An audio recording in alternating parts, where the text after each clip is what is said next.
Se trata de Lorena González Tochis, abogada, profesora de Derecho Constitucional de la Universidad de Buenos Aires, miembro de la Asociación Civil de Estudios Constitucionales. Lorena, bienvenida. ¿Cómo estás? Buenas noches. Gracias por invitarme. Venir, Gracias. Bueno, vamos a poner en caja, la gente va a tratar de simplificarlo, no en términos jurídicos. Hay representación del Senado en el Consejo de la Magistratura y de la Cámara de Diputados. Hay 2 miembros por la mayoría y 1 por cada una de las minorías. Exacto. Lo que hizo el kirchnerismo fue dividir su bloque de la mayoría para obtener 2 miembros por la minoría y dejar afuera Juntos por el Cambio. Cuando se había establecido esta regla del juego había un solo bloque. De hecho, siguen funcionando como solo bloque. Esto fue apelado por Juntos por el Cambio ante la Corte Suprema. La Corte Suprema le dio la razón a Juntos por el Cambio, le dijo que era una trampa lo que había hecho la vicepresidenta o el Senado y le indica que designe a quien corresponde, que es el senador Luis Juez. ¿Está bien o está mal lo que hizo la Corte? Lo que hizo la Corte es correcto porque lo que hizo es restablecer la violación de las reglas del juego que había formulado el Senado al momento de partir o dividir un bloque con el único objetivo de tener un representante más. Es decir, armó una minoría ficticia partiendo un bloque mayoritario para tener un representante más. Esa composición, en términos de, como muy bien vos relataste, 2 por la mayoría, 1 por la primera minoría y otro por la segunda minoría, surge de la ley. Esa ley es la que la Corte, a la que alude la Corte en la última sentencia, ¿se acuerdan? De diciembre del año pasado, cuando la Corte declara la inconstitucionalidad de la última ley del Consejo de la Magistratura y dice: le doy 120 días al Congreso para que dicte una nueva ley. Mientras tanto, voy a aplicar la ley anterior. Los 120 días se cumplieron el 15 de abril. El Congreso no dictó la nueva ley. Hoy es 9 de noviembre, el Congreso todavía no dictó la nueva ley del Consejo de la Magistratura y mientras tanto necesito que ese organismo siga funcionando. Entonces, en esa sentencia, la Corte establece, no lo establece la Corte porque quiere, sino el artículo 2 de esa ley que va a regir el Consejo de la Magistratura hasta que el Congreso dicte la nueva ley, habla de esta representación, de las mayorías y las minorías. Eso lo sabía, por supuesto, el bloque oficialista, porque conoce no solamente la sentencia, sino conoce la ley. La sentencia sale, la segunda sentencia el 18 de abril, el 19 de abril hacen esta maniobra. Hacen esta maniobra a través de un decreto parlamentario y el que apela, el que lo judicializa es Luis Juez. Y es Schiavone, que son los dos que le correspondían el cargo. Van a la justicia, primera instancia les da razón, segunda instancia les da la razón, y llega a la Corte y la Corte dice: hay una violación de la regla de procedimiento. No estoy, recién ustedes marcaban los extractos de la conferencia de prensa que dio hoy el bloque. La Corte no está diciendo cómo se tienen que conformar los bloques ni los interbloques. Lo que está diciendo Pero es eso es lo que dice el Frente de Todos. Claro. Dice, la Corte se está metiendo en el funcionamiento del Senado. No, porque lo que está haciendo es diciendo la regla del juego, que es la ley, la que te dice cómo se integran las representaciones de mayorías y minorías, justamente tiene como un objetivo que esté la primera y la segunda minoría, no que vos crees una minoría ficticia. ¿Para qué está esa representación de la minoría? Para que los que tienen menos voz puedan tener una representación en el Senado, del Senado en el Consejo de la Magistratura. Si yo, sobre un bloque mayoritario, lo divido o hago la partición, como dice la Corte, con el único objetivo de lograr un representante más, en realidad es una minoría ficticia, es una mayoría dividida para hacer una suma mayor, para tener 3 representantes. Bien, eso se entiende. Hicieron trampa. Sí, y la Corte dijo: está mal, designen a quien corresponde. Pero ese mandato vence ahora, el 20 de noviembre. Sí. Ya los abogados eligieron sus representantes, los jueces sus representantes, el Ejecutivo los suyos. Y ahora el Senado tiene que volver a elegir sus representantes. Ahora, para la nueva elección, para este Consejo de la Magistratura que asume ahora, a partir de fin de mes, ¿sirve este fallo de la Corte o habría que esto se va a terminar judicializando nuevamente? Bueno, las sentencias en la Argentina se aplican para el caso concreto. Es decir, que la Corte resuelve este conflicto. Violaron la regla en este caso. Pero los fallos también tienen una especie de irradiación hacia casos futuros. La Corte lo que está estableciendo es una pauta de interpretación de qué cosa, del procedimiento para elegir los representantes. Si bien te está resolviendo esto ahora, que es lo que salieron todos a decir urgente, bueno, esto en realidad termina el 20 de noviembre, sí, genial, pero mientras vos tengas la misma ley y vos tengas que cubrir esa necesidad de que las minorías estén representadas, te está dejando una pauta interpretativa. ¿Cuál es la pauta interpretativa? ¿Cuál es el objetivo de la ley? Que las minorías tengan voz en esa representación en el Consejo de la Magistratura. Y te está diciendo, trata de no partir bloques mayoritarios, porque me doy cuenta que haces trampa.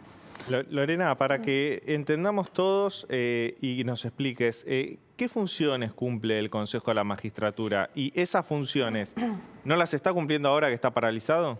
Bueno, es muy buena la pregunta. El Consejo de la Magistratura tiene la función de elegir y aplicar los reglamentos de disciplina sobre los jueces que no son los jueces de la Corte. Es decir, que es el organismo que selecciona a los jueces y remueve los jueces que no son los jueces de la Corte. La sentencia, la primera a la que yo hago referencia, de diciembre del año pasado, tardó 16 años la Corte en resolverlo. Diferentes cortes fueron, no fue la única Corte. Durante esos 16 años el Consejo de la Magistratura funciona como puede, porque lo tengo paralizado por estas leyes sucesivas en donde el Congreso fue dictando diferentes regulaciones que no respondían al estándar que fija el artículo 114 de la Constitución Nacional. En diciembre de este año, la Corte dicta una sentencia y le dice al Congreso, dicta una nueva ley, siguiendo estas pautas constitucionales. Como decíamos, hasta hoy no lo hizo.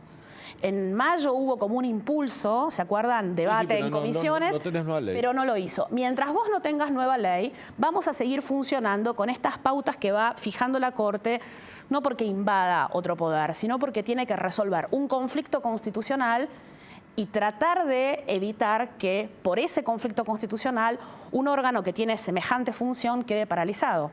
Los concursos de los jueces quedan paralizados, las sanciones a los jueces quedan paralizadas. ¿Está en riesgo la administración de justicia en muchos puntos del país? Totalmente, es bastante evidente que eso ocurre. Y creo que por eso es el campo de batalla también, por la importancia que tiene el Consejo de la Magistratura. No es solamente una representación de un senador más o un senador menos. Eso impacta en quiénes van a tomar la decisión sobre qué jueces vamos a tener. Está bien, pero volviendo al tema de la representación del Senado, porque ahí hay un conflicto político, institucional, ¿no? ¿Qué va a pasar si dice, bueno, ya está, el 20 de noviembre está ahí, no hace falta designarlo no a Luis Juez, si de última no va a llegar a asumir, porque también hay que aprobar el pliego, hay un trámite administrativo, vamos por la nueva etapa. Y ahí, ya lo dijeron que lo van a hacer, el Senado, el kirchnerismo, Cristina, dice, bueno, para la nueva etapa vuelvo a nombrar al senador, ¿cómo era el nombre del senador? Doñate. Doñate, Martín Doñate. Vuelvo a nombrar a Martín Doñate como representante porque es el de la segunda minoría. Y lo deja fuera a Luis Juez. Bueno. ¿El Consejo de la Magistratura puede tomar en cuenta el fallo de la Corte si no, mira, no le tomo juramento? Bueno, porque hay una distinción. La Corte hace esta referencia a cómo tenés que integrar las mayorías y las minorías con la foto de la composición de los bloques al momento de dictar la sentencia, que fue el 16 de diciembre del año pasado. ¿Cómo estaban integrados los bloques en ese momento? De esa manera. Vos lo que no podés hacer, que es lo que hizo el oficialismo, es el 19 de abril partir un bloque mayoritario. Bueno, ahora tengo que tener la foto de cómo están integrados hoy los bloques. Lo que no podés hacer es la maniobra de vuelta. Vos no podés... Entonces ahora puede hacerlo el kirchnerismo. Vos ahora tenés que nombrar a los representantes conforme los bloques que tenés ahora. Lo que no podés hacer es cambiar la foto del bloque. No, porque el reglamento del Senado, con una simple nota donde se juntan 2 o más senadores que dicen, mira, tenemos una afinidad política y queremos armar nuestro propio bloque, con informarle eso al presidente de la Cámara, automáticamente se conforman. No hay más para armar un bloque. No hay más, pero hay ese mensaje implícito que yo te marcaba en la sentencia de la Corte.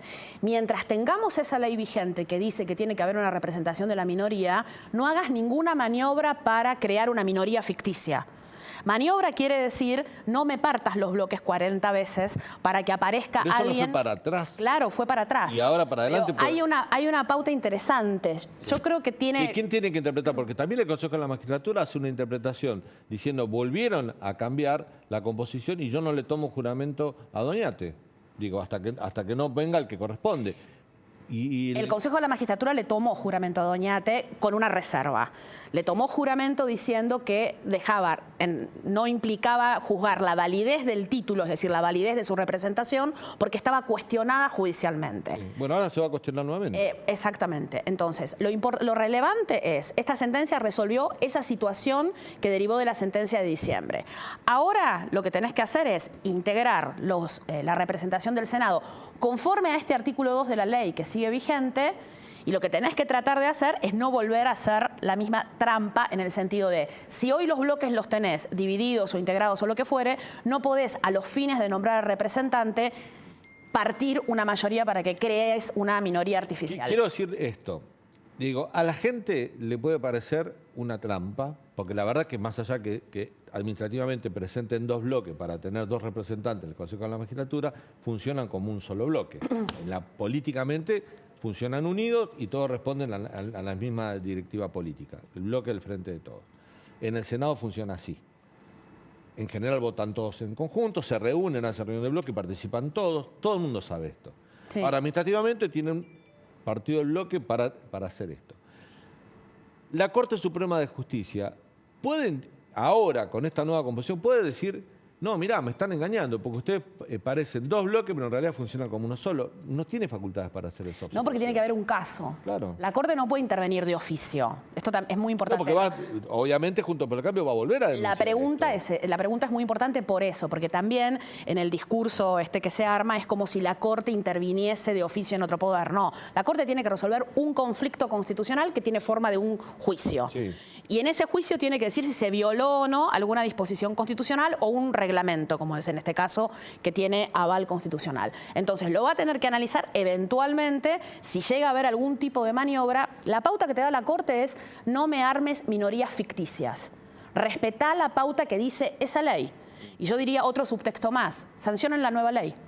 Claro. Si sancionan la nueva ley, modifiquen las mayorías y las minorías es decir, elijan el régimen de mayorías y minorías como quieran. No es tan sencillo, porque en realidad la idea subyacente es que haya una pluralidad de voces y de representación política en ese órgano que en definitiva va a elegir a los jueces. Bueno, final abierto. Hoy hablé con el senador Luis Juez en la radio, le pregunté por esta situación y me dijo, mira, si violan mi derecho, voy a demandar a la vicepresidenta Cristina Kirchner. La voy a demandar penalmente, me dijo. Este que te está hablando, me dijo así, este senador que está hablando, la voy a demandar penalmente. Porque los fallos de la Corte hay que cumplirlo. Por otro lado, es cierto que es una mala señal si el Senado no cumple un fallo de la Corte, porque se rompen todas las reglas de juego institucionales. Yo creo que las reglas están bastante corridas ya. Y demasiado. Si arriesgamos, siendo caritativa, ¿no? Claro. Si arriesgamos más, yo creo que lo van a terminar cumpliendo con conferencia, con... ¿Qué delito penal implica desconocer un fallo de la Corte? ¿El cumplimiento de deberes del funcionario público? Sí. Sí, ¿no? Sí. Lo que pasa es que ya, no debería decir esto, pero ya tenemos historias de poderes que desconocen fallos de la Corte. Claro. Ya pasó. Pero no pasa nada. Los jueces, cuando dictan este tipo de sentencias, esta es la historia del derecho constitucional, hay una parte que sabes que te jugás mucho si esa sentencia es de difícil cumplimiento. Política e institucionalmente te jugás mucho. Ahora, yo creo yo, interpretando el subtexto de la Corte, no digo nada o espero al 20 de noviembre a dictar una sentencia sobre un caso que se vuelve abstracto, porque en realidad ya no tiene sentido que una persona integre cuando tengo que nombrar a los nuevos representantes, o marco la pauta de que las reglas del juego se tienen que respetar. Y creo que el objetivo fue ese. El Consejo de la Magistratura, vuelvo a decir, es un campo de batalla infinito.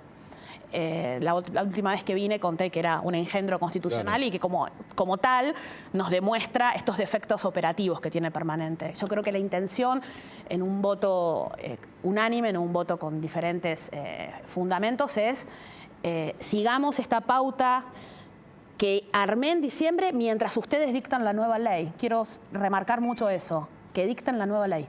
Claro. Hay una deuda también del Parlamento, ¿no? Que no dicta nueva ley y por lo tanto hay que seguir con la ley anterior que fue, que es la de 2006, ¿no? Es la del 2006. Claro. Lorena, gracias. No, gracias a siempre ustedes. tener el programa muy claro y nos sirve mucho. Muchas gracias por la invitación. Bueno, vamos a ir a un